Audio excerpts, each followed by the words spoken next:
Hello tout le monde, j'espère que vous allez bien. Je vous retrouve aujourd'hui pour une nouvelle vidéo. Alors avant de commencer, je tiens à m'excuser pour la lumière pourrie. C'est la lumière du jour, mais je fais du coup comme je peux. Voilà, je suis désolée. J'espère en tout cas que vous allez bien. Moi en tout cas ça va super bien. Je suis encore une fois de plus ravie de vous retrouver. C'est vrai que ça m'avait manqué. Mais je vous avoue qu'il y a plein de facteurs qui ont fait que je n'avais pas forcément envie de me poser devant la caméra. Et je me suis dit, tant qu'à faire, quitte à revenir, trouver de bonnes vidéos, des vidéos qui me fassent envie d'être tournées pour revenir. Et du coup, aujourd'hui, je vous retrouve pour une petite vidéo un peu particulière qui sera la première d'une petite série, je pense, puisqu'aujourd'hui, je ne vais pas vous parler lecture, mais bien vous parler d'écriture. Ceux qui me suivent sur Insta le savent déjà, mais avec un ami, on s'est lancé cet été dans un projet d'écriture. Et il faut savoir en plus qu'on ne s'est pas lancé dans le genre le plus simple, puisqu'on a décidé d'écrire de la fantasy.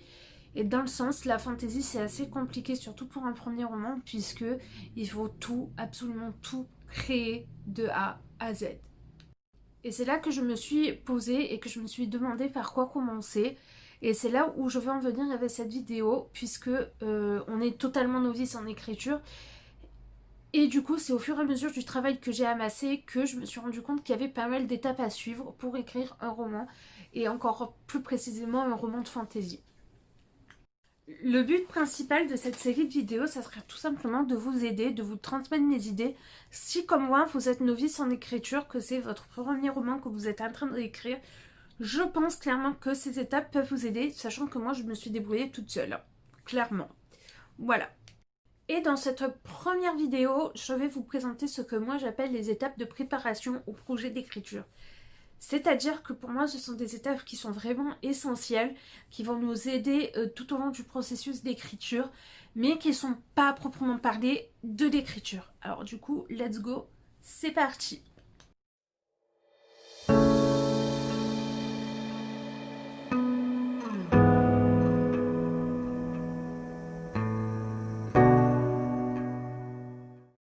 Alors je pense clairement que oui, il est important de se lancer dans un projet d'écriture en ayant une idée de base.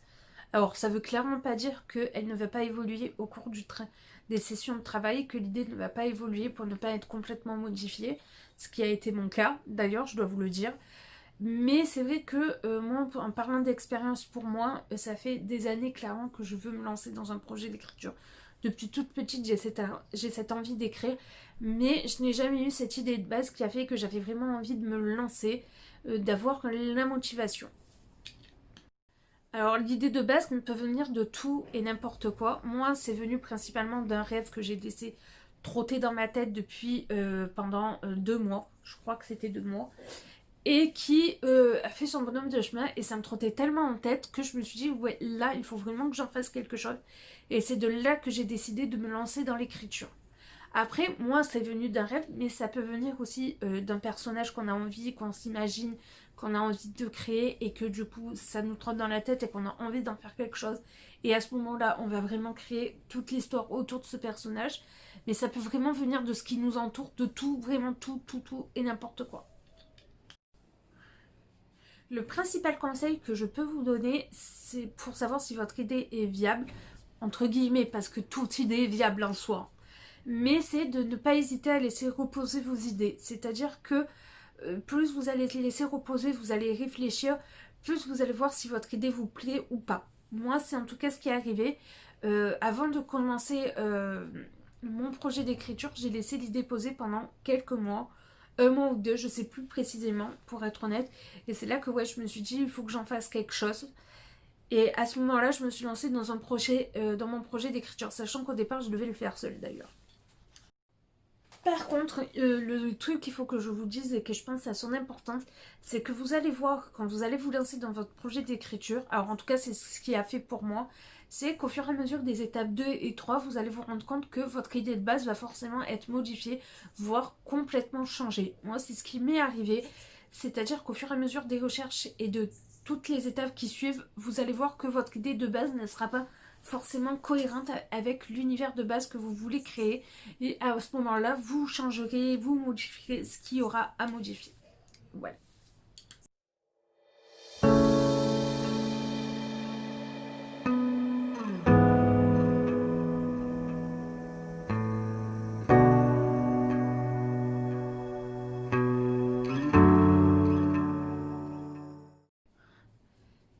Alors cette deuxième étape, c'est une étape que moi-même j'ai un peu sous-estimée. Je vous dis très très clairement, parce que je ne m'attendais pas à ce que ça prenne autant de place dans le travail, dans le concept d'écriture. C'est donc l'étape de recherche. Alors là, je vais vous parler plus dans le domaine de la fantasy, puisque comme je vous ai dit une dernière fois tout à l'heure, c'est le genre littéraire que j'ai décidé de développer pour mon roman, et d'autant plus que c'est la fantasy, c'est un domaine ultra large qui est ultra complexe, dans le sens où il faut tout créer. Il faut savoir une chose, c'est qu'au départ de cette étape, quand j'en étais à cette étape-là, je devais faire mon projet seule au départ. C'était pas prévu que je travaille avec quelqu'un de base. Et c'est une étape que j'ai fait donc effectivement toute seule. Quand je me suis lancée dans ce projet d'écriture, je me suis dit je ne savais pas par quoi commencer très très clairement. Et c'est là que je me suis posée devant mon ordinateur et que j'ai commencé à faire des recherches, à savoir comment écrire de la fantaisie, les différentes étapes, les différents peuples possibles, etc. Je savais que moi je voulais chercher l'originalité dans mon roman et que c'était par cette étape que tout passait. Alors je ne sais clairement pas comment ça se passe pour les autres genres littéraires, mais moi, pour qui écrit de la fantasy, ça a été une étape assez indispensable pour moi. Parce que comme je vous disais tout à l'heure, c'est vrai que la fantasy est un genre tellement large que j'étais complètement paumée. Je ne savais pas par quoi commencer, par quoi débuter. Et c'est là que je me suis posée devant mon ordi, que je me suis dit, que je me suis posée à faire des recherches. J'ai trouvé plein de sites sympas d'ailleurs, je vous mettrai peut-être le lien en barre d'infos si j'y pense, du site principal que j'ai trouvé. Cette étape a été ultra importante pour moi puisqu'elle m'a permis de faire un plan de travail, c'est-à-dire qu'elle m'a permis de définir des étapes de travail, à savoir par quoi commencer. Bon, même si j'ai un peu modifié ma méthode de travail avec mon ami pour pouvoir s'adapter à notre monde qu'on voulait créer, mais ça a été très très utile pour l'étape d'après qui sera la construction de l'univers. Voilà.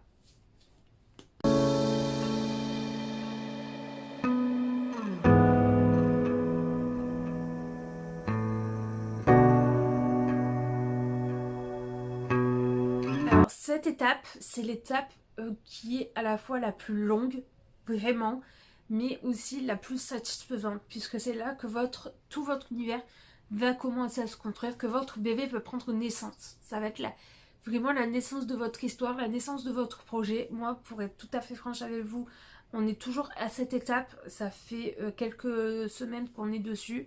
On a commencé à bosser dessus au mois d'août et on y est encore maintenant.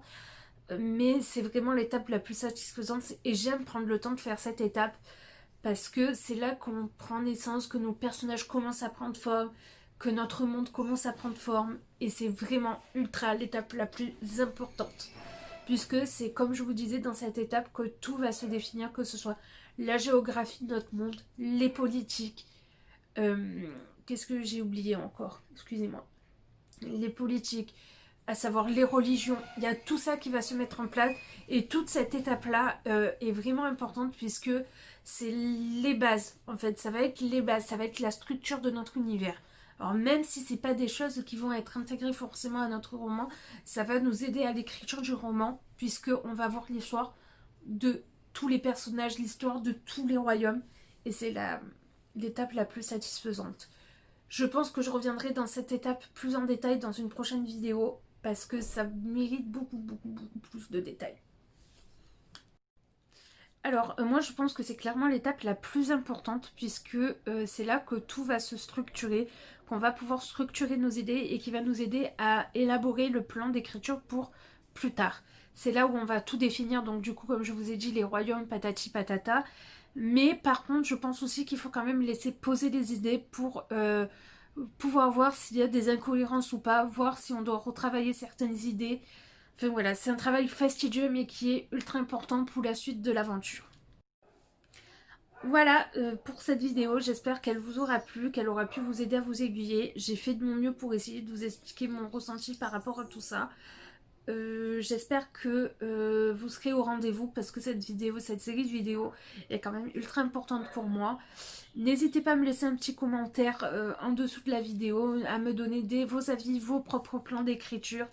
N'hésitez pas non plus à me retrouver sur Instagram parce qu'il s'y passe vraiment beaucoup de choses en ce moment. Moi en attendant je vous fais d'énormes bisous et je vous retrouve pour très vite pour une prochaine vidéo. Et j'ai encore cafouillé. Je vous fais de gros bisous.